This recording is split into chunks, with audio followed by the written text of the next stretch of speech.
for the people that know me and being in here.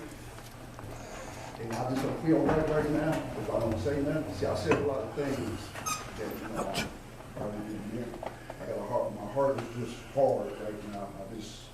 I don't know. So I want to apologize to the ones that know me, even the ones that's here now. You know, ones that know me, the things that I said, and I need to learn to accept help from people. That's one of my biggest problems. I don't want no help from nobody. And I know y'all trying to look out for me the right way, and I had to get this off my chest, because otherwise I don't feel like right here and I leave. All right. But I apologize to all the people that do know me and when I used to come here.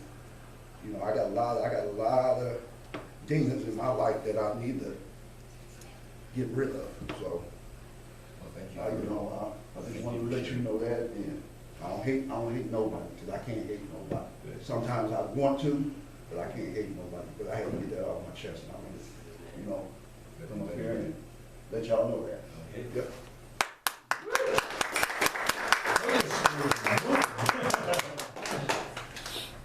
You know, like I said, we're going to talk about time. How many of you check your time? How often do you check your time anyway? I mean, I don't know, does cowboys go by time? Or you just kind of, you go by the sunrise, before the sun rises, and when the sun sets, then you come home, right? So the thing is that God, before he even created the world, lived in this realm of infinity. And we know that the Bible teaches us about that God can see the beginning and he can see the end all at the same time. Now for us, finite creatures, it's hard for us to comprehend that eternity, that realm where, okay, how do we put this together in our mind to make sense? How do you? Does anybody have a watch that you put on your wrist? Am I the only one? Oh, you got one. You got one. No. Okay. No.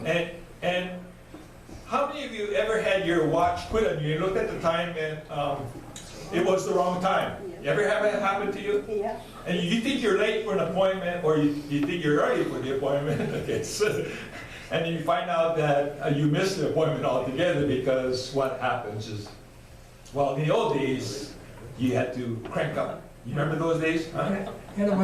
That's way back in time, right?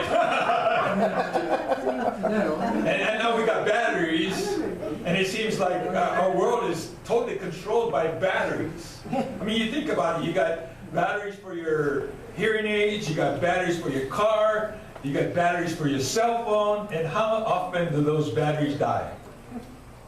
All the time. And we get frustrated because we have dead batteries, right? Especially in the cold of day. In the morning when you're trying to start your vehicle, and you got, you know, that sound, right? And then you figure out, you know, you go take the battery in and get it charged up, whatever, and you find out that you have a bad battery. Well, what about these things, right? You pull it up and it says 11:15. And that's pretty accurate, right? Yep.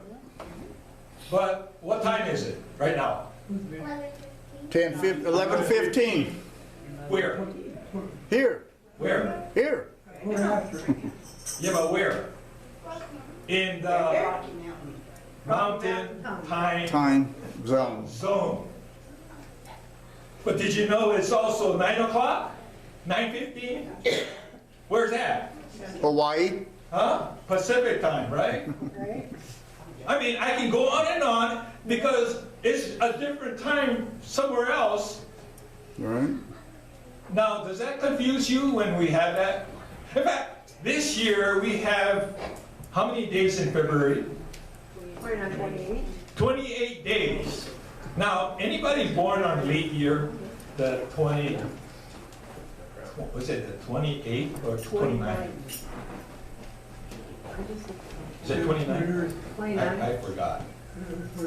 But anyways, the thing is that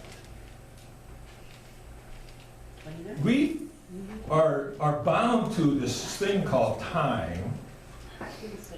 But who created time? And I always thought, well, man created time because God didn't need to have time, right? But if you go to the book of Genesis, in verse 14 it says, God said, let there be lights in the vault of the sky to separate the day from the night, and let them serve as signs to mark sacred, everybody, Time. times and days and years. So here's an infinite God creating a finite thing for mankind. And why did he do that? Because he needed time? He needed to keep track of time? No, he created time for us so that we can understand and keep track of things. And let them be lights in the vault of the sky to give light on the earth, and it was so. It happened. So can you imagine, when you people that are crafts people, like to make things, you have to go grab something to make something out of something that God already created, right? Yes. You think about it. A carpenter that builds a home has to go somewhere to get the material to build his house. He cannot just say, okay, house up here, right? I mean, that'd be great if we could do that. But God, how did God create? He used words. He spoke things into existence. He said, let there be light. Can you imagine what it would have been like to see all of a sudden, here's dark, and all of a sudden there's light? And it was so, and God made two great lights, the greater light to govern the day. What's that called? The sun. The sun. And the lesser light to be governed at night. The moon. The moon. Now, if you really think about it, does the moon have its own light source? No, what gives it its source? The sun. The sun. The sun reflects off the moon, and then what we see is not the light from the moon, but it's actually the light from the sun. And he also made the stars. Now, what about the stars? Do they have their own source of light? Yeah. You're smart, right? Because each star, in fact, if you ever seen Louis Giglio, and he has this video out on YouTube, you can look his name about all these parts of God's creation. And our sun is just a little thing comparing to these other stars around it. And it's just fascinating. And God made them all.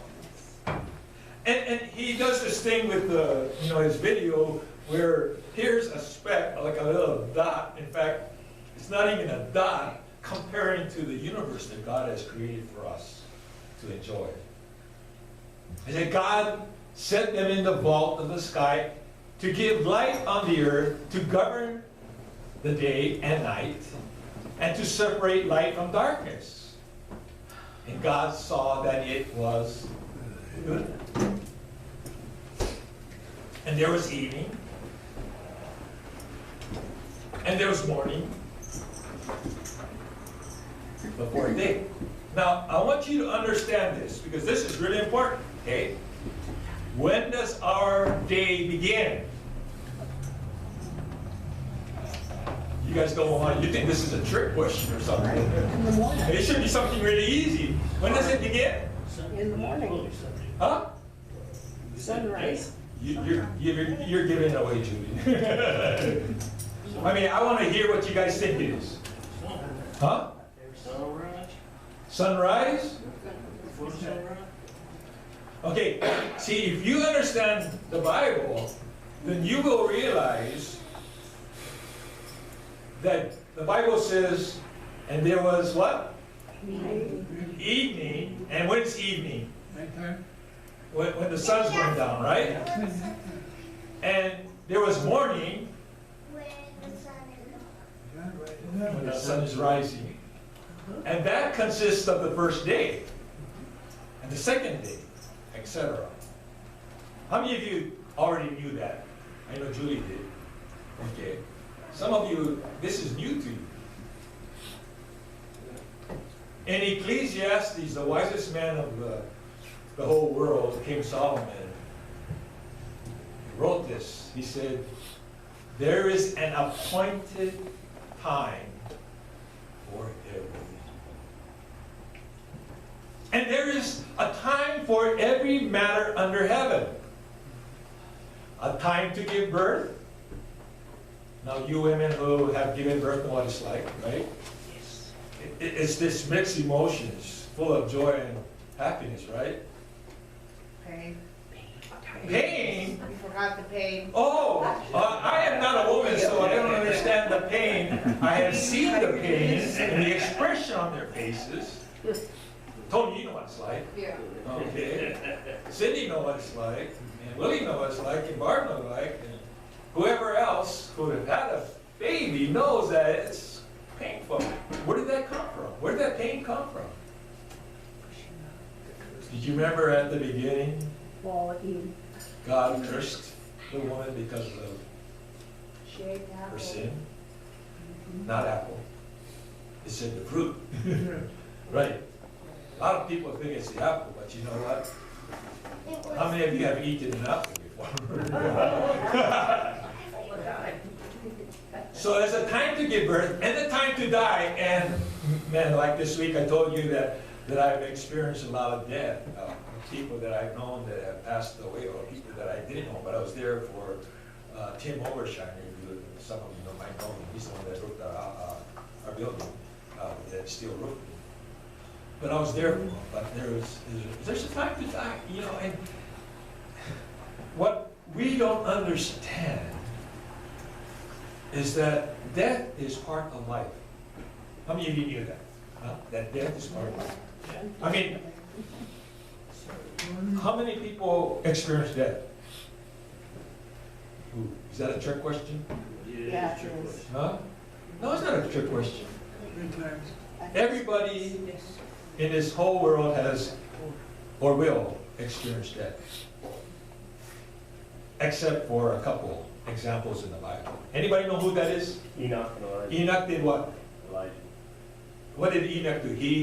How did he leave his God? He walked with God. Elijah was caught up in a fiery chariot. Those are the only two people that I know, because even Jesus died, right? But he's the only one that resurrected from the grave himself. Now there's other people that were resurrected. Lazarus, right? But the thing is that there's a time for everything. That's the way things is. This is Solomon, the smartest guy in the world. He figured it out. And he's telling you, there's a time to be born and a time to die. A time to plant and a time to uproot what is planted. Now, yeah, I understand planting, right? Because, how many of you know where I live? You know, there's this row of trees there. When I moved over there was no trees. You see how time has flown? Because when I planted them, they were, you know, about 6 foot tall, and now they're about 30-something feet, right? But I remember I got a letter from the city, and the building inspector, whatever his title was, said, give me a picture, and he put an X on these trees, and he said, these trees gotta go. Why? Because someone complained that they couldn't see around the corner. So I ended up pulling, I think, three trees. And as they grew, I started to cut it up so that they couldn't, you know, tell me that I was violating the ordinance and all this stuff. There's a little plant right over there, a tree makes it difficult, when, especially when it's green, to pull out of and to see around it. I don't know if any of you noticed that. But you know, I wish I could uproot that one, but try to be a good neighbor, right? And the thing is that when they do harvest, corn harvest, how many of you ever watched the corn harvest, huh? Pretty cool, huh? But what happens is, after the corn is harvested, all the stuff is on the ground. What do they do after that? Huh? No, they put cattle on it. They put cattle on it. See, and the thing that, I don't know if you understand why they do that, it's not just for the cattle to get something to eat, but the cattle leave something behind. Cattle fertilize the, They fertilize the ground. Fertilize the ground. Smart, right? And so there is a time to uproot, right? And then after the cattle, then they plow the ground and they get ready for the next season, right? A time to kill, that sounds kind of bad. Is there a time to kill that is nice? To eat. Well, you know, I don't know, even though we don't like to talk about it, you know, we have this thing called the death penalty. And some people don't understand that. They think that the death penalty is being mean. For example, if someone murders somebody, what does the Bible say about that? It's being bad and you're supposed Sin unto God. Huh? You're supposed to sin unto God. God says if someone kills somebody else, they are to be put to death. But of course, society says, well, that's me. There's a time to kill, but then there's a time to heal too. So we got this war going on over in Israel, right? And there's all this, it's not only over there, but actually the battle is a spiritual battle that's happening here in America. You don't believe me? Look what's happening in the universities. Yeah. And the lie is so blatant that they saying that Israel is the one that caused genocide on these Palestinians, these poor people, right? When they're the ones that came in and murdered. They killed babies, they cut people's necks off when they scattered, desecrated the bodies. They don't talk about that, but yet they're calling Israel an evil force. They want to say from the river to the sea to get rid of God's holy, chosen people. A time to tear down and a time to build up. We got a house right across the street from the senior center that I think they're going to be tearing down pretty soon because it had mold or something in it, but they're going to tear that down. But there's again a time to build. The sad thing though is that our contractors today are not building houses like they used to. In fact, I've worked construction, so I know.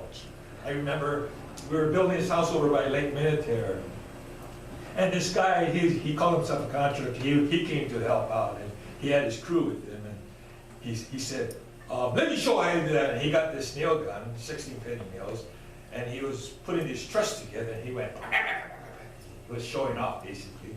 And I looked at his work, and half of the nails were sticking up, not even attaching. I mean, that's the purpose of the nail, right? To attach one board to another board. And when they put that siding on the house, they want to show off like they know what they're doing and they're fast. Then I went on the other side and I saw all these nails that didn't hit the stud. What's the purpose of the nail? It doesn't hit the stud. There's a time to tear down and a time to build up. A time to eat and a time to laugh. A time to mourn and a time to dance. Now, I know some of you like to dance. And some of you came from a church that says that dancing is evil. Now, what do you think? Is dancing good or bad? good. Good. Are you sure? Yeah. David, it says in the Bible, says that David danced in the street and he was Not dressed. naked. Now, he could have had a loincloth or something around, but we